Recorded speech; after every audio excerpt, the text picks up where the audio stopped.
I don't, but I eagerly await it, as does the rest of America, I think.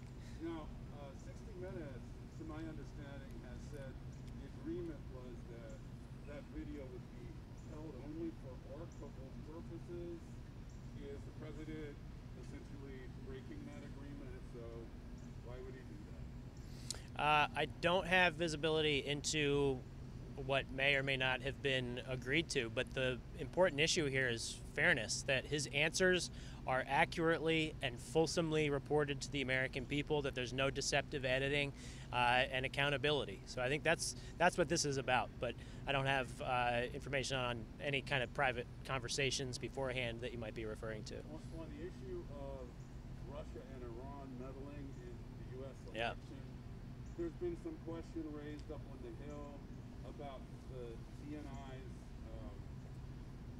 political motivations for releasing certain information. What is the administration's position on that? I think you're referring to Chairman Schiff, probably, whose credibility went away when he peddled a hoax for years and knew it, and now intelligence has come out and proved that he's been lying. And look, the director, Mr. Ratcliffe, is an honorable person. He is trying to get politics out of intelligence, whereas Chairman Schiff's trying to inject them into them. The bottom line is the American people need to know that the Iranians are fighting against President Trump. And it's no surprise, because the president has done peace deals with Israel, normalizing relations with Arab countries. Iran doesn't like that. He took away the JCPOA, which was billions of dollars that Iran could use to spend on terrorism. They don't like that. So they're campaigning against the president. And it seems like they're using the Democrats to do it now, and the Democrats are allowing them to do it. That's ridiculous. We have to come together as Americans against our adversaries, and that's what this is about. That's what Director Ratcliffe is getting at. That's what the FBI director is trying to do, trying to warn the American people. Be wary of the source of your information, because our adversaries are trying to draw us apart. We are trying to bring Americans together by giving them this important information. Ambassador O'Brien was just talking to us about some of the misinformation that Russians are peddling. What steps are being taken to ensure that the president himself is not spreading this information on Twitter? He's kind of known for sharing conspiracy theories. So the president obviously enjoys Twitter. It's his. It is a strong tool for him to get his voice out there. He himself has commented on retweets. But the bottom line is that the Russians are interfering.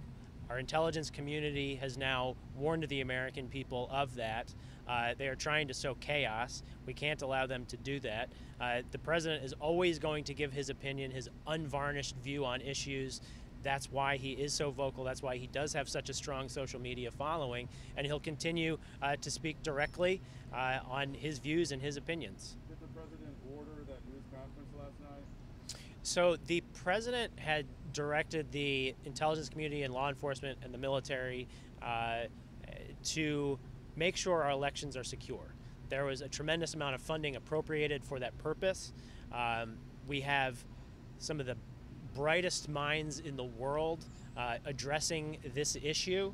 And look, he trusts certainly Director Ratcliffe to, if there is information that we need to share with the American public, he's empowered to do that, because this is a critically important time as Americans are deciding who they want to be the president, that we want them to make that decision based on accurate information, not misinformation from our adversaries. I'm going to head in. Thanks, everybody.